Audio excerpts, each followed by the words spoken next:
Ma'am, you need to leave. Tasha Carter, a black woman in her late 20s, grips the dress in her hands, her heart pounding. For what? I'm just shopping. Mike Reynolds, the security guard, crosses his arms, his stare hard. I don't have to explain myself. Just go. A few shoppers glance over, whispering. Tasha's skin prickles. She knows this feeling, the quiet assumption, the unspoken accusation. Her voice steadies. I'm not going anywhere. Mike exhales sharply, and then, without hesitation, his hand swings. The slap echoes, gasps. Silence. A phone camera blinks red. Tasha stares, stunned, her cheek burning. A black woman just got slapped in broad daylight. What happens next will shake everything. Before we begin, let us know where you are watching from. And if you believe in fighting for the helpless and showing kindness to humanity, be sure to like and subscribe for more. Let us begin. Los Angeles, a city of dreams, luxury, and high-end shopping. But beneath the glitz and glamour lies an unsettling truth about how people are treated based on their skin color. It was a summer afternoon in LA, Los Angeles. Tasha Carter, a black woman in her early 30s, walks into an upscale boutique, excited to finally purchase the designer bag she's been saving for. Dressed stylishly and carrying herself with confidence, she expects to be treated like any other customer. But almost immediately, she notices something. The store clerks are watching her too closely, their whispers barely concealed. Have you ever walked into a place and felt like you didn't belong, even when you knew you did? Tasha tries to ignore the tension. She brushes off the discomfort and moves toward the display, admiring the bag she came for. A deep burgundy leather tote, luxurious, bold, and worth every penny she saved. She reaches out to feel the texture when, "Excuse me, ma'am." A sharp voice interrupts her. Tasha turns to see the blonde clerk watching her closely. "Please don't touch the merchandise unless you're ready to purchase." Tasha blinks. Other customers around her are picking up bags freely, trying them on their shoulders, inspecting the details, yet none of them are being stopped. She keeps her voice calm. "I just wanted to see it up close before deciding." The clerk's smile is tight. Forced. "Company policy. You can look, but we prefer customers don't handle the bags until they're ready to buy." Tasha raises an eyebrow, her eyes flickering to the other shoppers who are being treated very differently. "Really? Because I don't see anyone else following that rule." The woman's face flushes slightly. "Ma'am, I don't make the rules." Tasha exhales slowly, biting back her frustration. "Then maybe you should apply them equally." Another clerk, a brunette standing nearby, whispers something under her breath, not quiet enough. "They always cause a scene." Tasha's body tenses. "They?" Before she can respond, the blonde clerk turns sharply toward the entrance and waves someone over. "Security?" The words are a punch to the gut. Tasha watches as a uniformed man strides toward her. He's tall, broad-shouldered, and his name tag reads, Mike Reynolds. The way he walks, chest puffed, eyes already set in a hard glare, makes it clear he's already decided she's a problem. "Have you ever been judged before you even had a chance to speak? Is there a problem here?" Mike asks, his voice thick with authority. The blonde clerk crosses her arms. "She's being difficult and refusing to follow store policies." Tasha's jaw clenches. Difficult? For questioning a rule that clearly didn't apply to everyone? She squares her shoulders. "I didn't do anything wrong." Mike sighs, already annoyed, as if he's handled this kind of situation before. "Ma'am, I need you to leave the store." Tasha's eyes widen. "Are you serious?" He takes a step closer, invading her space. "I don't want any trouble." "Neither do I." She fires back. "I just wanted to buy a damn bag." The air is thick with tension. Customers have stopped browsing, some pretending not to watch, others openly staring. Someone quietly pulls out their phone, recording. Mike exhales sharply, like he's tired of this conversation. His patience is wearing thin. Tasha can see it in his eyes. "I'm not going to ask you again." Tasha lifts her chin, standing her ground. "And I'm not leaving when I've done nothing wrong." And then, it happens. Mike raises his hand and strikes her across the face. The sound echoes through the boutique. A collective gasp fills the store. Someone drops a hanger. The phone that was recording? It catches everything. Tasha's head snaps to the side, her cheek burning, shock paralyzing her for a moment. Did that really just happen? The store is frozen in silence. For a split second, the entire store is silent. Stunned. Frozen. Processing what just happened. Tasha stands there, her cheek stinging, her breath caught in her throat. Did he really just hit her? And then, chaos erupts. A woman near the jewelry section gasps loudly, clutching her chest. Another shopper, a young man in a designer tracksuit, mutters a curse under his breath as he stares in disbelief. Someone in the back of the store lets out an outraged, "Oh, hell no!" The silence is shattered by the sound of a phone notification, a live stream alert. Someone is broadcasting this in real time. "Oh my God, did he just hit her? That was assault! Call the police!" Tasha's hand flies to her cheek, her fingers trembling as she touches the burning skin. Her eyes snap up to Mike. And what she sees boils her blood. Mike Reynolds doesn't look guilty. He doesn't look shocked by what he just did. He looks annoyed. Like she was the one who forced his hand. "You need to leave," he says, his tone sharp, clipped, as if he's the victim here. Tasha's breath shakes as she exhales. "Are you serious right now?" Mike crosses his arms, looking unfazed. "You were being aggressive. I had to de-escalate the situation." "De-escalate?" Tasha almost laughs. Almost. But there's nothing funny about this. A black woman standing her ground is called aggressive. A black woman questioning unfair treatment is called difficult. A black woman refusing to leave a store she was about to spend her hard-earned money in is a threat.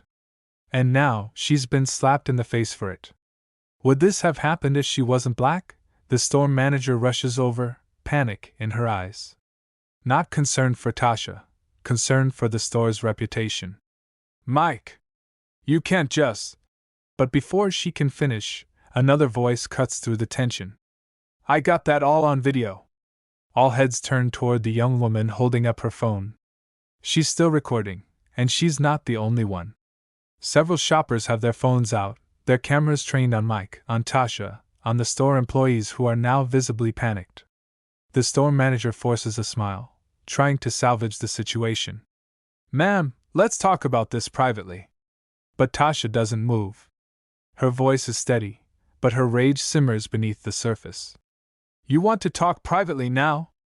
After I was assaulted in front of everyone?" The blonde clerk, the same one who called security in the first place, fidgets nervously. She knows this has gone too far. Mike, still standing firm, mutters under his breath. "This is getting blown out of proportion." "Blown out of proportion?" Tasha lets out a bitter laugh. "I was just here to buy a bag." And that's when someone in the store says it, the words that change everything. "We should call the cops on him." The energy shifts. Mike's posture stiffens. For the first time, there's a flicker of uncertainty in his eyes. The security guard who had all the power just seconds ago now feels the weight of the moment. The store manager steps forward quickly, raising her hands. "No need for that, let's not escalate this further." But it's too late. Someone is already dialing 911. And the question is, will the police even do the right thing? Because history has shown that when it comes to black women like Tasha Carter, justice isn't always guaranteed. The police arrive 15 minutes later, but the damage is already done. By the time the officers step into the store, the video of Mike slapping Tasha has already gone viral. Social media is on fire. There are hundreds of comments and shares. Tasha stands in the middle of the store, arms crossed, her jaw clenched. She's done talking. The video speaks for itself. But here's the real question: will that be enough? One of the officers, a tall man with cold blue eyes, turns to Mike first. Not Tasha. Not the victim. "Sir, what happened here?" "Sir." They call him sir. Tasha lets out a bitter breath. No one called her ma'am when they told her to leave. No. In a few minutes the video was everywhere. At first, it's just a few shares, local accounts, people who were in the store, a few comments here and there. The clip of Mike's hand striking Tasha's face is looped, slowed down, analyzed from every angle. Some add dramatic captions. "This is America." Others overlay commentary, breaking down exactly why this isn't just about one slap, it's about something much bigger. But here's the question: what happens when a moment like this becomes public property? Because now, everyone has an opinion. Celebrities jump in. Some post black squares, calling for justice. Others go live, furious, demanding consequences. One famous actress tweets, "A black woman speaks up and gets assaulted? This happens every day. But this time? We saw it." But then, the backlash begins. On the other side of the narrative, some accounts start digging into Tasha's past. Old tweets, old photos, anything to discredit her. She looks aggressive in the video. Why was she even arguing with security? This has nothing to do with race. Stop playing the victim. A well-known conservative commentator posts, "She should have just left. Actions have consequences." How does a victim become the villain in her own story? The worst part? The store itself. After hours of silence, they finally release a statement. "We regret the unfortunate misunderstanding that took place today. We are committed to diversity and inclusion and will be reviewing our security protocols moving forward." Misunderstanding? Tasha reads the statement on her phone, her fingers gripping the device so hard her knuckles turn white. She looks at herself in the mirror. The redness on her cheek has faded, but the anger hasn't. Because here's what she knows: this isn't over. The pressure is mounting. The world is watching. Journalists start digging. It begins with a few local reporters, but soon major news outlets pick up the story. And that's when the real truth about Mike Reynolds starts to unravel. A deep dive into his past uncovers disturbing details. Records reveal that this isn't the first time Mike has used excessive force. Complaints filed against him date back years. 2018. A young black teen accused Mike of shoving him to the ground outside a mall. The case was dismissed. 2020. A Latina mother claimed Mike used unnecessary force while removing her from a store. She filed a complaint, but nothing happened. 2022. A former security trainee anonymously shares his story. "I worked with Mike for 6 months. He always had a problem with certain customers.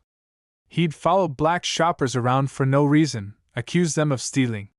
One time, I heard him joke about how some people just need to be put in their place. I knew he was bad news, but no one cared." The story spreads like wildfire. The narrative is shifting. Meanwhile, Tasha isn't staying silent. Her lawyer files a lawsuit against both the store and the security company. Assault. Discrimination. Emotional distress. But before the legal battle even begins, the surveillance footage leaks.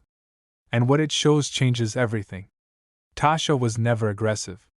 She wasn't shouting. She wasn't threatening anyone. She was asking questions. The video shows the entire interaction, from the moment Tasha entered the store to the exact second Mike struck her. There is no moment where she was a threat. Everything Mike said was a lie. The store panics. They release another statement, this time more apologetic, more desperate.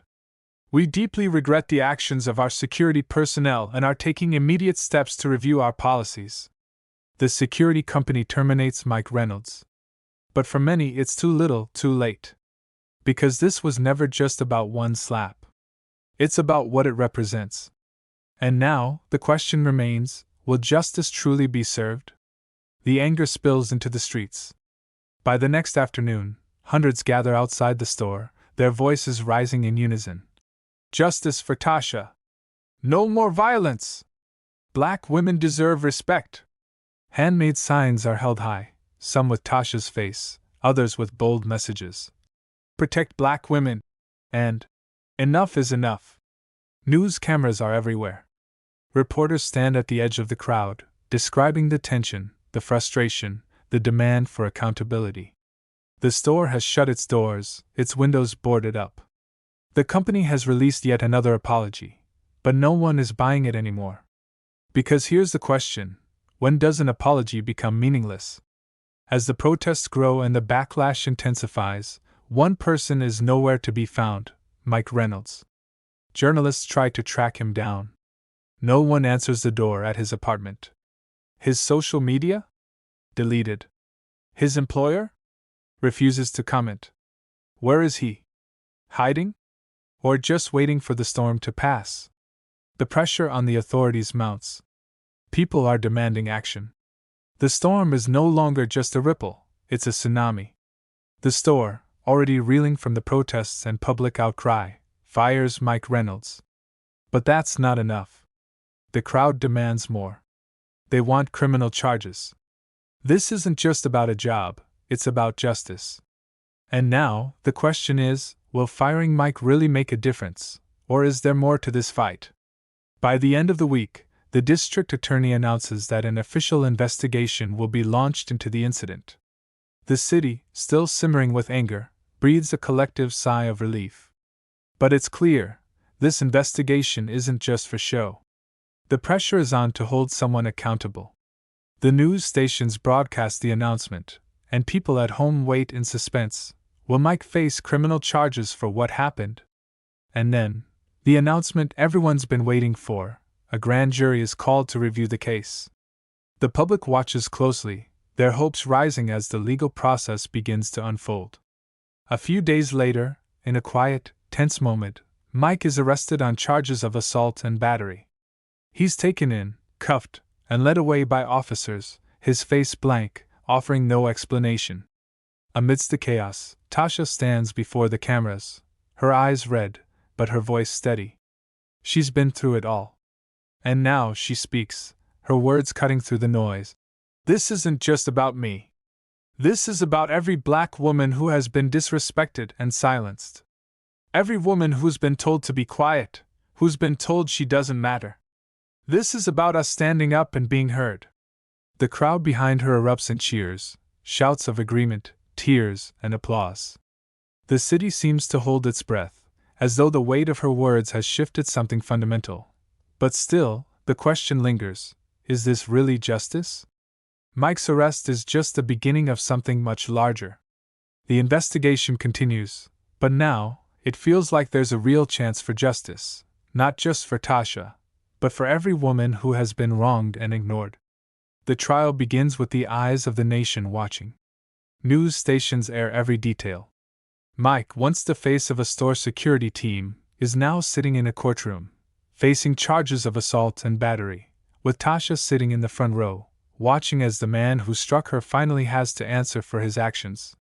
His defense is weak, claiming that he acted in the heat of the moment, that he felt threatened. But the surveillance footage is undeniable. Tasha wasn't aggressive. She wasn't a threat.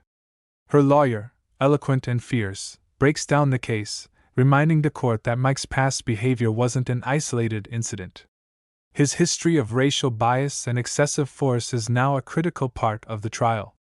The case isn't just about one slap, it's about a pattern of behavior, about how the system has been designed to protect people like Mike and silence victims like Tasha.